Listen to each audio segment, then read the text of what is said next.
Sunday school lesson number 20। आज हम देखेंगे यीशु मसीह ने ओल्ड टेस्टामेंट के बारे में क्या कहा और जीसस क्राइस्ट ने एंगर मैनेजमेंट के बारे में क्या कहा और जीसस क्राइस्ट ने किस तरह से प्रॉमिस करना है उसके बारे में कैसे सिखाया उसके बारे में देखेंगे और दूसरे से कैसे बदला लेना है उसके बारे में जीसस क्राइस्ट क्या कहता है। इन सारी चीजों के बारे में आज हम देखेंगे। Point number 1, don't think that I have come to destroy the law of Moses and और the teaching of the prophets. I have come not to destroy their teachings but to give full meaning to them. Jesus का समय में हर इंसान Jesus को ये सोचता था ये हमारा रिलीजन को हमारा धर्म को बर्बाद करने के लिए आया है। ये मोसेस का नियम कानून जो हमको सिखाया गया था उसके अगेंस्ट में ये बोल रहा है और लोग सोचता था कि जो प्रोफेट्स लोग हमको जो सिखाया गया है उसके अगेंस्ट में ये काम कर रहा है। तो उन लोगों को लगता था कि ये मोसेस और प्रोफेट जो ओल्ड टेस्टामेंट का जो बाइबल है उसको खत्म करने के लिए आया है। ये लोग सोचकर जीसस को इल्जाम लगाता था। तो जीसस ने कहा कि मैं इन सारे चीजों को खत्म करने नहीं आया हूँ बल्कि जो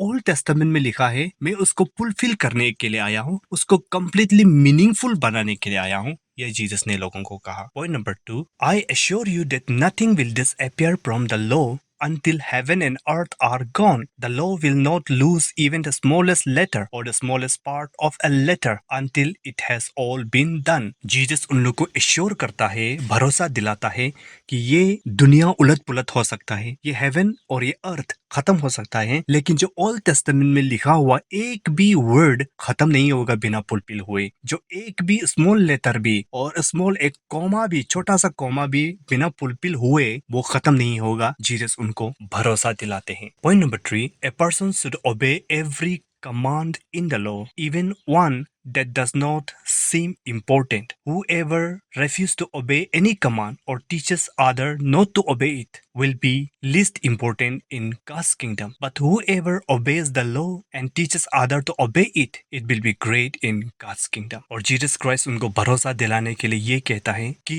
हर एक इंसान को जो ओल्ड टेस्टामेंट का नियम कानून में लिखा गया है उसको ओबे करना होगा, उसको फॉलो करना होगा। और जो ओल्ड टेस्टामेंट में ऐसे ऐसे नियम कानून दिया गया जिसको हम सोचते हैं ये तो इम्पोर्टेंट नहीं है, जो ऐसे अनइम्पोर्टेंट को भी हमको ध्यान देना है, उसको ओबे करना है, उसको रिफ्यूज नहीं करना है। और जो इंसान ये सोचते हैं कि ये तो चलो इसको हम बड़ा बड़ा कमांडमेंट को मानते हैं, ये छोटा छोटा अनइम्पोर्टेंस को हम फॉलो नहीं करने से भी हो जाएगा, जो ये सोचकर और दूसरे को भी सिखाता है कि इसको फॉलो मत करो, जो ये सिखाता है और बाइबल कहता है उन लोगों को किंगडम ऑफ हेवन में, स्वर्गराज में बहुत छोटा इंसान गिना जाएगा। और जो इंसान हर एक चीज को सिखाता है, हर एक छोटा सा छोटा को भी लोगों को सिखाता है कि इसको मानो, और वो इंसान किंगडम ऑफ हेवन में, स्वर्गराज में उस इंसान को बड़ा इंपॉर्टेंस, बहुत बुद्धिमान ज्ञानी इंसान माना जाएगा। ये जीसस ने सिखाया। Point number 4, I tell you that you must do better than the teachers of the law and the Pharisees. If you are not more pleasing to God than they are, you will never enter God's kingdom. और ये बातें यीशु मसीह किसके लिए बोल रहा था? ये बातें उस समय का टीचर्स लोगों के लिए बोल रहा था। टीचर्स ऑफ द लॉ, नियम कानून को सिखाने वाला पैरासिस लोग, सैड्यूसिस लोग के लिए जीसस क्राइस्ट बोल रहा था कि इन लोगों का तरह मत बनो। ये लोग लोगों को सिखाता है लेकिन खुद नहीं करता है। लोगों को बताता है कि ये इंपॉर्टेंट है, इसको फॉलो करो, ये इतना इंपॉर्टेंट नहीं है, इसको फॉलो मत करो। वो लोग ऐसे ऐसे सिखाता है। इसीलिए आप लोग इन इंसान लोगों से बेहतर बनना चाहिए। पैरासिस लोगों से आप लोगों को अच्छा बनना होगा। सैड्यूसिस लोगों से भी आप जानकारी वाला इंसान बनना होगा, तब जाके आपको किंगडम ऑफ हेवन में, स्वर्गराज में एंट्री मिलेगा। उनकी तरह नहीं, उनसे बेहतर बनो, जीसस क्राइस्ट ने कहा। यानी कि हम सबको भी किंगडम ऑफ हेवन में, स्वर्ग में जाना है तो बाइबल को बहुत अच्छी तरह से फॉलो करना है। बाइबल में जो लिखा है उसको अच्छी तरह से मानना है। जो टीचर्स लोग हमको सिखाने वाले लोग जो सिखाते हैं उसको अच्छी तरह से सुनना है, उसको फॉलो करना है। ये नहीं कहना चाहिए कि बाइबल में कुछ चीज है जो इम्पोर्टेंट है उसको फॉलो करना है, कुछ चीज है जो इम्पोर्टेंट नहीं है उसको फॉलो नहीं करने से भी हो जाएगा, ऐसे नहीं सोचना है। हर एक वर्ड को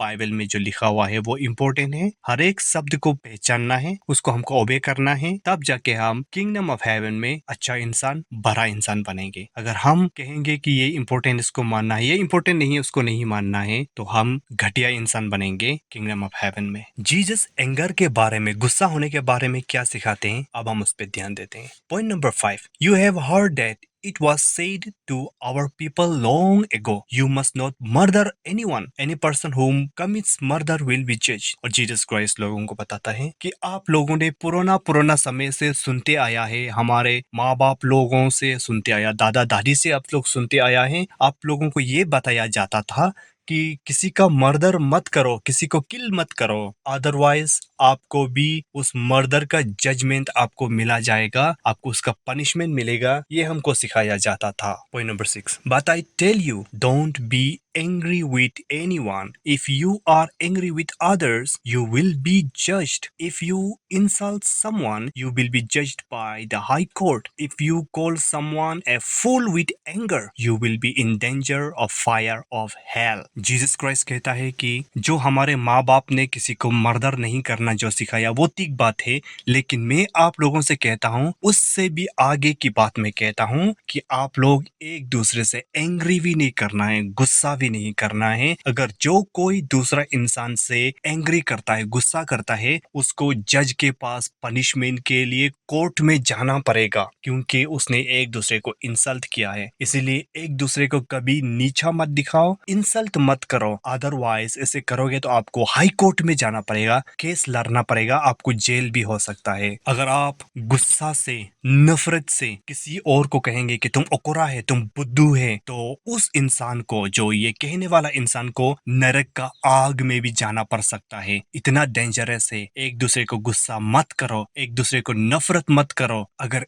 गाली भी दोगे गुस्सा से तो उस इंसान को नरक में जाना पड़ सकता है, जीसस ने कहा है। Point number 7, so what if you are offering your gift at the altar and remember that someone has something against you. जब आप चर्च में जाते हैं, आपको ऑफरिंग देने के लिए समय होता है, लेकिन आपको याद आता है अरे हम तो किसी का साथ गुस्सा था, किसी का साथ नाराज था, किसी का साथ हम फाइटिंग करके चर्च में आया है, तो आपको क्या करना है उस समय में? पॉइंट नंबर 8 में लिखा है, leave your gift there and go and make peace with that person, then come and offer your gift. उस समय में जैसे ही आपको याद आता है, ऑफरिंग को चर्च में रखो, घर वापस जाओ और उस इंसान जिसको आपने लड़ाई किया है, झगड़ा किया है, गाली किया है, गुस्सा हुआ है, उससे आप फिर से फ्रेंडशिप बना लो। उसके बाद वापस आकर वो ऑफरिंग को, वो गिफ्ट को गॉड को दो, तब जाके गॉड आपका ऑफरिंग को, आपका गिफ्ट को एक्सेप्ट करेगा। आप किसी को नाराज होकर आप चर्च आएगा, गॉड आपको खुश नहीं है। किसी को आप गाली देकर चर्च आएगा, परमेश्वर आपका गीत गाना से, आपका प्रेयर से खुश नहीं है, आपका ऑफरिंग से खुश नहीं है। आप किसी को मार के आएगा, पीट के आएगा, माँ बाप को मार पीट के आएगा, अपना दोस्त भाई बहन को मार पीट के आएगा, तो परमेश्वर आपसे नाराज है, आपका हर एक काम से वो पसंद नहीं है। आप उस इंसान से पहले दोस्ती कर लेना है, मेल मिलाप कर लेना है, उसके बाद परमेश्वर के लिए आप जो भी करेंगे उसको परमेश्वर रिसीव करेगा, एक्सेप्ट करेगा। Point number 9, when we are wrong and if anyone wants to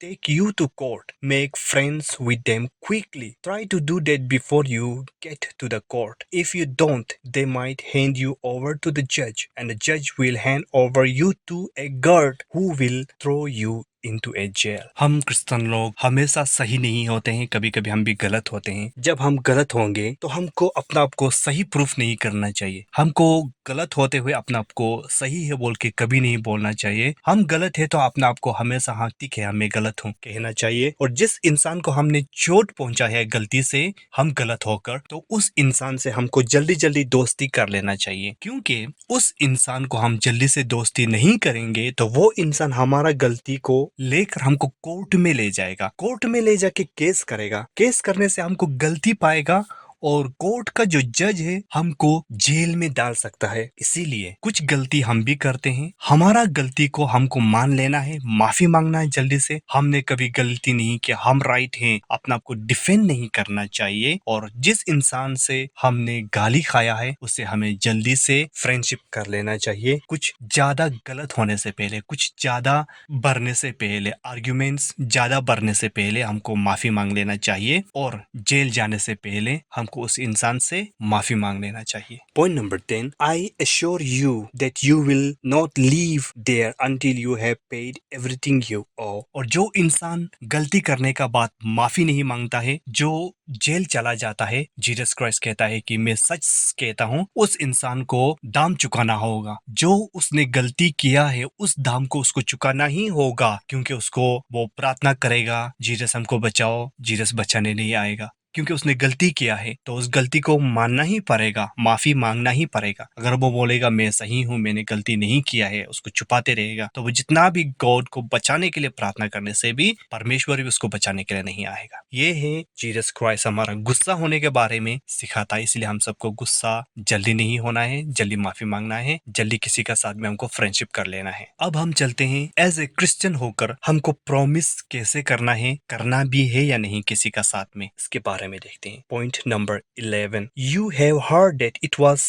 said to our people long ago, when you make a vow you must not break your promise, keep the vows that you make to the Lord। हमको पुराना जमाना में ये सिखाया जाता था, जब तुम प्रॉमिस करो तो उस प्रॉमिस को हमेशा आपको निभाना ही होगा, उसको तोड़ना नहीं है। और जो आपने परमेश्वर के नाम से प्रॉमिस किया है उसको तो आप भूलना भी नहीं है, उसको तोड़ना भी नहीं है, उसको फुलफिल करना ही होगा। ये हमको पुराना जमाना से सिखाया आ रहा है, जीसस ने बताया। Point number 12, but I tell you, when you make a promise, don't try to make it strong with a vow. Don't make a vow using the name of heaven, because heaven is God's throne। Jesus बोलता है कि जब आप किसी को कुछ promise करते हैं तो आप उस प्रॉमिस को स्ट्रॉन्ग बनाने के लिए, सच्ची दिखाने के लिए, मैं स्वर्ग का कसम खाता हूँ, हेवन का कसम खाता हूँ, कभी भी स्वर्ग का, हेवन का कसम मत खाओ, क्योंकि वो स्वर्ग गॉड का है, आपका नहीं है। वो परमेश्वर का जगह है, परमेश्वर का घर है, वो आपका घर नहीं है, आपका प्रॉपर्टी नहीं है। आप उसका नाम को लेकर आप प्रॉमिस नहीं कर सकते हैं। Point number 13, don't make a vow using the name of earth, because the earth belong to him. Don't make a vow using the name of Jerusalem, because it is belong to him the great king. और God कहता है कि आप इस धरती का नाम को भी लेकर, अर्थ का नाम को भी लेकर आप प्रॉमिस नहीं करना चाहिए, अर्थ का कसम ऐसा नहीं खाना चाहिए। और ये ना कि जेरूसलम का नाम को भी आप कसम खा सकते हैं, मैं जेरूसलम का कसम खाता हूँ, ऐसे भी नहीं खाना चाहिए, क्योंकि ये अर्थ है परमेश्वर का बनाया हुआ, आपका बनाया हुआ नहीं है, ये आपको प्रॉपर्टी नहीं है। जेरूसलम आपका नहीं है, वो बड़ा राजा का है, जो ग्रेटेस्ट किंग जीसस क्राइस्ट का है, उसका है, वो आपका प्रॉपर्टी नहीं है। आप उसका नाम को लेकर भी कसम नहीं खा सकते हैं। Point 14, and don't even say that your own head is proof that you will keep your promise. You can not make one hair on your head white और ब्लैक। अपना सर का भी कसम मत खाओ। मैं अपना सर पर हाथ रखता हूँ, मैं अपना आपका कसम खाता हूँ, अगर मैं ये कसम को पूरा नहीं कर पाऊँ तो मैं मर जाऊंगा। इस तरह सा प्रॉमिस मत खाओ, कसम मत करो, क्योंकि आप अपना आप को भी आप कंट्रोल नहीं कर पाते हैं। आप अपने हेयर को भी, एक को काला एक को सफेद, एक को काला एक को सफेद आप नहीं कर पाएंगे, नहीं कर पाते हैं। ये आपका प्रॉपर्टी नहीं है, ये आपका कंट्रोल में अपना बॉडी नहीं है। तो इसीलिए आप अपना आप का भी प्रॉमिस नहीं करना है, कसम नहीं खाना है। Point 15, say only yes if you mean yes and say no only if you mean no। if you say more than that it is from the evil one। अगर आप चाहते हैं कि आप करेंगे तो आप कहेंगे yes, हाँ मैं करूंगा, उसके अलावा आप ज्यादा मत कहिए, मैं कसम खाता हूँ, ऐसे मत बोलिए। आपने यस कहा है तो आपका वो यस है। आपने नहीं करना चाहते, आप बोलिए कि नहीं मैं नहीं करूंगा, नो। आप प्रॉमिस मत कीजिए मैं नहीं करूंगा, आप प्रॉमिस मत कीजिए से नो। अगर आप नहीं चाहते हैं तो आप नो कीजिए, अगर हाँ चाहते हैं, करना चाहते हैं तो आप यस कीजिए। उससे अलावा अगर जो भी आप ज्यादा बातें करेंगे, कसम खाएंगे, तो वो गॉड का तरफ से नहीं है, वो शैतान का तरफ से है। जो कसम खाने वाला है ना, मैं माँ बाप का कसम खाता हूँ, मैं अपना बेटा बेटी का कसम खाता हूँ, मैं अपना आप का कसम खाता हूँ, मैं अपना घर का कसम खाता हूँ। जो ये कसम खाने वाले इंसान लोग हैं ना, ये गॉड का तरफ से नहीं आता है। बाइबल कहता है ये शैतान का तरफ से आता है। शैतान आपको कसम खाने के लिए मजबूर कर रहा है। अगर आप यस चाहते हैं तो यस कहिए, अगर आप किसी चीज को करना चाहते हैं तो हाँ मैं करूंगा उतना कहिए, अगर आप किसी चीज को नहीं करना चाहते तो मैं नहीं करूंगा बस उतना कहिए, उससे ज्यादा मत कहिए। यह कसम खाने के बारे में जीसस ने इस तरह से टीचिंग दी है। अब जीसस एक और चीज टीचिंग देता है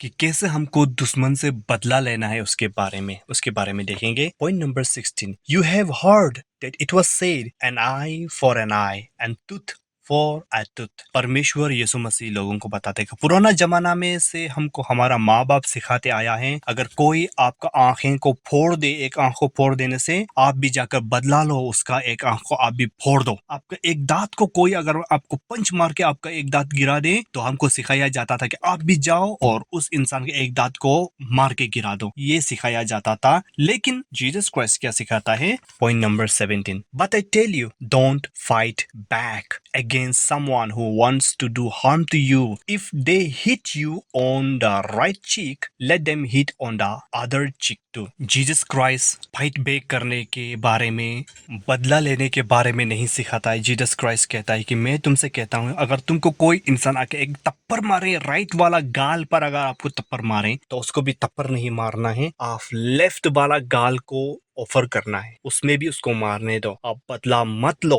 किसी भी तरह का आप रिवेंज मत लो। एक पंच मारा मैं भी पंच मारूंगा, इस तरह से मत करो। जीसस क्राइस्ट सिखाता है। Point number 18, if anyone wants to sue you in court and take your shirt, let them have your coat too। अगर कोई इंसान आपसे गुस्सा है, आपका गलती का कारण, आपने गलती किया है, तो आपको कोर्ट में ले जाने के लिए आपका बाहर का शर्ट को कोई छीन के ले गया है, तो जीसस क्राइस्ट कहता है कि आपको उससे दुश्मनी नहीं करना है, बदला नहीं लेना है, मारपीट नहीं करना है। अगर आपको बाहर का कपड़ा को लिया है, तो अंदर का कपड़ा को भी उसको खोल के उस इंसान को दे दो। झगड़ा मत करो, रिवेंज मत लो, फाइट बैक मत करो। Point number 19, if a soldier forces you to walk with him 1 mile, यानी कि 1.5 kilometre, go with him too. पुराना जमाना में, जीसस का समय में, वहां का सिपाही लोग क्या करता था, इंसान लोगों को जबरदस्ती उन लोगों का सामान को बुकने देता था और कहता था कि चलो मेरे साथ 1 किलोमीटर चलो, मेरे घर तक पहुंचा दो ये सामान को। वहां का रोमन सोल्जर लोग बहुत क्रूरल था, बहुत ही घटिया था, इसलिए इंसान लोगों को जहां तहां से उठा के जबरदस्ती काम करने के लिए उसको बोलता था। तो जीसस क्राइस्ट कहता है कि ऐसे सिपाही लोगों को नफरत मत करो, झगड़ा मत लो, फाइट बैक मत करो। अगर वो लोग कहें कि सामान को उठाओ मेरे घर तक पहुंचाओ, जो कि 1 किलोमीटर और 1.5 किलोमीटर है, वहां तक पहुंचा दो, बोलने से आप उल्टा उन लोगों के साथ में 2 किलोमीटर जाओ, उसके और ज्यादा काम आओ, तो ज्यादा वो लोग रिपेंट होंगे। जो लोग आपको मारने के लिए कर रहा है, आप उसे बदला नहीं लेंगे, तब जाकर आप लोगों का वैल्यू को वो लोग समझेगा, वो लोग रिपेंट होगा, आप कितना वैल्यू, कितना अच्छा इंसान है, तब उन लोगों को समझ में आएगा। अगर आप एक पंच का बदले आप एक पंच देंगे, तो वो लोग भी समझेगा ये तो बहुत ही घटिया इंसान है और आपको नफरत करता रहेगा। अगर आप फाइट बैक नहीं करेंगे, तो वो समझेगा ये तो बहुत अच्छा इंसान है, मैंने अच्छा इंसान को गलती से मार दिया। वो लोग रियलाइज होगा, वो लोग रिपेंट होगा, आपको ही उल्टा वो लोग सॉरी मांगेगा। Point number 20, give to anyone who ask you for something, don't refuse to give to anyone who wants to borrow from you. जो कोई इंसान आपसे कुछ मांगे, ये हमको दो ना, कुछ पेंसिल दो ना, कुछ पेन दो ना, ये हमको दो ना, मांगने से, अगर आपके पास होने से आप रिफ्यूज मत करो, नहीं देगा ऐसे मत बोलो, उसको दे दो और उसे वापस भी मत मांगो। अगर जो कोई आपका चीजों को यूज करने के लिए मांगता है, तो उसको रिफ्यूज मत करो, दे दो। जीसस क्राइस्ट कहता है। ये है आज का लेसन से जीसस क्राइस्ट हमको इतनी अच्छे अच्छे और इम्पोर्टेंट चीजें हमको जीसस सिखाया है। अब हम चलते हैं क्वेश्चन आंसर पर। Question number 1, did Jesus come to destroy the law of Moses? क्या जीसस क्राइस्ट ने ओल्ड टेस्टामेंट का नियम को जो मोसेस ने दिया है, उसको खत्म करने के लिए, खराब करने के लिए आया है क्या? आंसर है नहीं, उसको उल्टा वो फुलफिल करने के लिए आया है। Question number 2, will some part of the law will not be fulfil? क्या कोई लॉ ऐसे रह जाएगा क्या जो फुलफिल नहीं होगा, ऐसे कुछ होगा क्या? आंसर है नहीं, बहुत छोटा सा स्मॉल पार्ट ऑफ लेटर भी जो बाइबल में लिखा हुआ हर एक शब्द, हर एक राइटिंग फुलफिल होगा, एक छोटा सा कोमा भी फुलफिल होगा ही होगा बाइबल का। Question number 3, should a person obey only important law? क्या हमको सिर्फ इम्पोर्टेंट लॉ को ही मानना है क्या? आंसर है नो, हर एक पर्सन को एवरी नियम कानून जो बाइबल में लिखा गया है उसको मानना है। ये नहीं कहना है कि कुछ नियम कानून इम्पोर्टेंट है उसको मानना है, कुछ नियम कानून इम्पोर्टेंट नहीं है उसको नहीं मानना है, ऐसा नहीं होना है, सब को मानना है जो बाइबल में लिखा हुआ है। Point number 4, question number 4, if anyone refuses to obey any commands and teaches other not to obey them, what will happen to them in God's kingdom?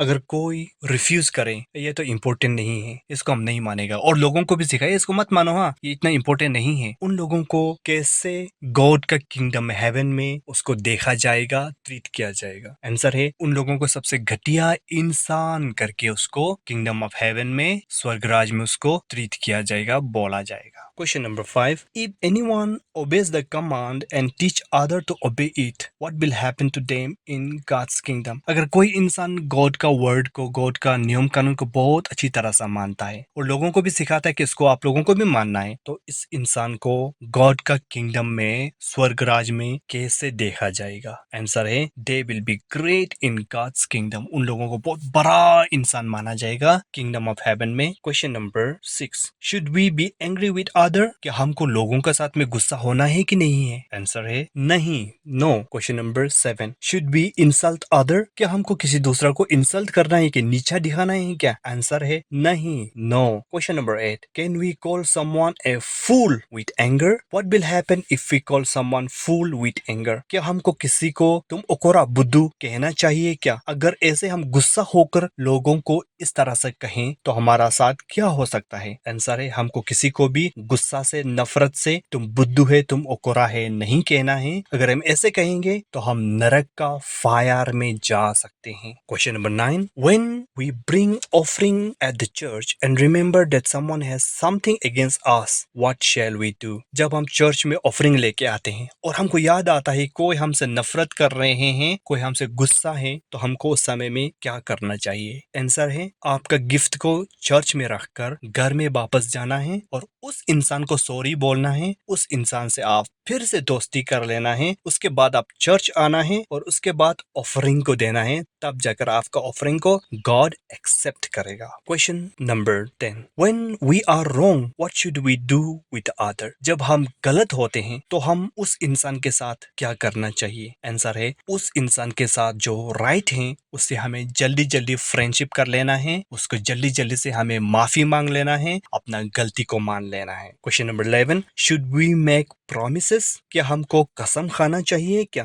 Answer है नहीं, हमें किसी भी तरह का कसम नहीं खाना है। Question number 12, is the an eye for an eye and tooth for a tooth good? क्या ये कहना आंखों के बदले आंखें, दांत के बदले दांत, ये सही है कि नहीं है? अगर कोई हमारा आंख को पुड़ा देगा तो हम भी उसको जाके एक आंख को फोड़ देना है। अगर मेरा दांत को गिरा देगा, उसका दांत को भी गिरा देना है। क्या ये सच है या सही है कि गलत है? आंसर है, ये गलत है, नहीं करना चाहिए। Question number 13, what shall we do if someone hit us on the right cheek? अगर कोई इंसान आकर हमारा राइट गाल पर थप्पड़ मारे तो हमको क्या करना चाहिए? आंसर है, हमको उसके बदले बदला नहीं लेना है। अगर हमारा राइट चिक पर कोई थप्पड़ मारे तो हमको लेफ्ट चिक को भी उसको थप्पड़ मारने के लिए ऑफर करना चाहिए। उससे वो समझेगा कि हम कितना अच्छा इंसान है और वो रिपेंट हो जाएगा। और हमको थप्पड़ वापस से मारेगा भी, मार के भी वो सेटिस्फाई नहीं होगा, वो रिग्रेट फील करेगा, सोचेगा कि यार हमने इतना अच्छा इंसान को क्यों मार दिया। वो बाद में अपना आपको खराब फील करेगा, वो रिपेंट होगा और हमारा दोस्त बन जाएगा। Question number 14, if someone takes our shirt what should we do? कोई हमारा शर्ट को चोरी करके या चुरा के या खोल के ले जाएगा तो हमको क्या करना चाहिए? आंसर है, हमको अंदर का जो कपड़ा हमने और जो कपड़ा पहना हुआ है, बाहर का कपड़ा को ले जाने से अंदर का कपड़ा को भी खोल के हमको उसको ऑफर करना है। Question number 15, if a soldier forces you to walk with him 1 mile यानी कि 1.5 kilometres what should we do? अगर कोई इंसान या फिर सोल्जर, पुलिस हमको जबरदस्ती 1 किलोमीटर 1 माइल हमको चलने के लिए, उसके साथ चलने के लिए मजबूर करने से हमको क्या करना होगा? आंसर है, हम सबको उसके साथ में उल्टा 2 किलोमीटर चलना होगा, उससे ज्यादा चलना होगा। जितना उसने कहा है उससे हमको अच्छा और ज्यादा करके देना होगा। उसको रियलाइज कराना होगा कि हम सही हैं, वो गलत है। वो बात में रियलाइज फील करेगा, या मैंने इस इंसान को जबरदस्ती चलने के लिए बोल दिया, मैं कितना गलत कर रहा हूँ, वो बात में रियलाइज होगा। इसके लिए, इसी के लिए हमको ये सब करना है। Question number 16, if someone ask you for something what should we do? जब कोई आदमी हमसे कुछ मांगना रिक्वेस्ट करें तो हमको क्या करना चाहिए? आंसर है, हमको उसको मदद करना है, देना है। अगर हमारे पास है और वो हमसे मांग रहे हैं तो हमको उसको नहीं छुपाना है, ये नहीं बोलना है कि मेरे पास नहीं है, झूठ नहीं बोलना है, उसको वो ऑफर करना है, उसको यूज करने देना है। ये है आज का लेसन नंबर 20।